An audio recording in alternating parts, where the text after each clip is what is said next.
Ramai pro kontra perihal penetapan mantan Presiden Republik Indonesia, Soeharto, sebagai pahlawan nasional.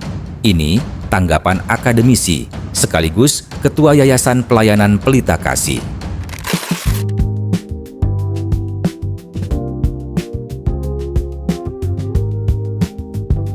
Saya sangat setuju. Itu pertama dulu. Sangat setuju. Alasan saya, karena saya tahun 86 guru sejarah perjuangan bangsa di salah satu sekolah swasta. Nah, aku selaku pengajar PSPB itu, dan bahkan tahun 86 buku itu sudah ditarik. Buku ditarik, tapi ini masih berlanjut pendidikan itu, pendidikan sejarah perjuangan bangsa itu. Nah, di situ aku lihat bagaimana perjuangan Soeharto itu sangat signifikan, apalagi masalah-masalah pendidikan, pembangunan. Nah, aku merasakan bagaimana nikmatnya punya presiden saat itu. Karena apa? Itu sampai saya ingat dulu, kalau Presiden Soeharto mau datang, itu bisa merinding bulu saya. Itu SD itu semua, SMP megang bendera merah putih. Oh, semua itu mobil itu begini-begini. Nah, itu swasembada pangan. Kalau dulu masa Soekarno, maaf kata, aku banyak menerima di kampung saya, melihat makan jagung, makan.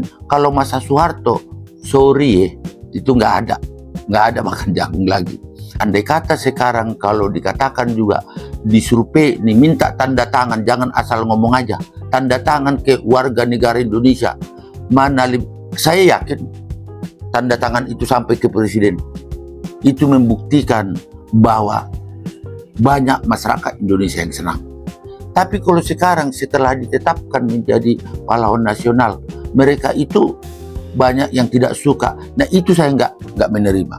Nggak sukanya apa? Dia udah berbuat apa? Walaupun saya ini, maaf nih, walaupun saya tidak pernah saya ke Papua ya. Saya udah mendirikan sekolah. Saya selaku Ketua Yayasan Pelayanan Pelita Kasih sudah mendirikan sekolah di Wamena. Boro-boro saya ke Papua, Jayapura, apalagi ke Wamena. Sekarang jadi provinsi itu. Itu kan daripada presiden pengganti presiden sebelumnya. Memang Soekarno itu, Bung Karno dikatakan dulu dengan Bung Hatta, ya, pencipta kemerdekaan Republik Indonesia. Tapi kalau nggak dipertahankan, mau apa? Mau apa? Jadi makanya selalu saya berpikir, merebut sih gampang, mempertahankan yang paling sukar. Apapun itu, kerjaan apapun. Jadi itu yang saya bilang, kalau ada yang ngomong seperti itu, menurut saya dia nggak ngerti. Dan kalau yang tidak mengatakan itu, tidak suka. Aku mau ketemu dengan dia, berani saya. Coba, saya ini orang desa nih, Kecamatan Sorkam, Kabupaten Tapol Tengah. Satu kecamatan dengan Pak Insinyur Akbar Tanjung, beliau masih sehat. Nah, itu dulu di sana sampan perahu. Itu dibangun di sana, tapi nggak semuanya. Kalau namanya 100% nggak ada. Hidup ini nggak ada seperti itu. Nah terus saya dengar dikaitkan lagi dengan ini HAM begini. Itu terlalu, nggak ada hubungannya ke situ. Manusia nggak ada yang sempurna. Nggak ada yang sempurna. Aku ini jadi filsafat, saya buat. Nih, lihat jari-jari. Jari-jari satu tempat nih di lengan tangan kita. Nggak sama tingginya, nggak sama besarnya. Ini punya fungsi semua. Yakin saya, siapapun presiden, apalagi seperti sekarang, itulah yang saya harapkan. Presiden yang sekarang, coba gabungkan semua presiden yang masih sehat, sempurna dia. Mari, karena pemerintahan sebelumnya pasti ada yang kurang sempurna, supaya disempurnakan oleh presiden yang baru. Gitu dong. Jadi jangan ada dendam. Kalau pemerintahan itu, khususnya presiden dan wakil presiden, tidak boleh dendam. Tidak boleh. Harus bersatu. Nah, kita sebagai rakyat di bawah ini begini baru. Karena apa? Kita juga rakyat ini kan harus mendukung dong. Harus mendukung, tidak boleh. Kalau presiden aja tidak didukung oleh masyarakat, bagaimana? Jadi makanya presiden itu harus kita lihat aktor. Presiden pertama, kedua, ketiga. Makanya maaf nih, saya bukannya orang partai ya. Jokowi itu ini jembatan becak kayu. Semua ini, ayo, kekurangan presiden pertama adalah bagian daripada kekurangan presiden berikutnya. Jadi mereka harus bersatu. Jadi aku bangga nih, terakhir ini saya lihat nih, aku bukannya begini, bukan orang partai saya. Prabowo Subianto benar-benar mau coba dipersatukan nih presiden. Kalau boleh hidup semua nih presiden ini, persatukanlah supaya cepat bangun ini negara kita ini.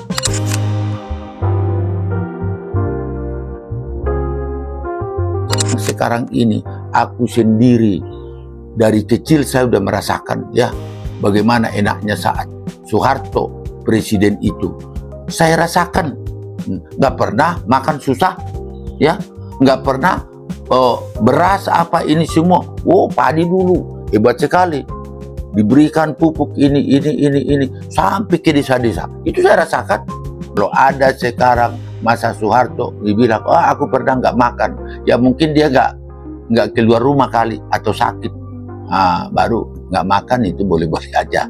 Tapi kalau namanya susah masa Soeharto itu, ya paling ya kalau ada penilaian nih baik tidaknya, ya mungkin 9 nilai, kalau dulu nilai 100, dulu bisa 90 lah nilainya beliau itu saat presiden.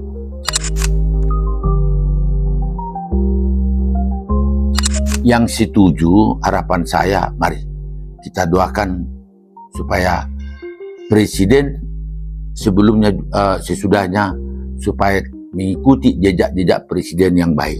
Dan khusus yang tidak setuju, sudahlah, mari kita dukung.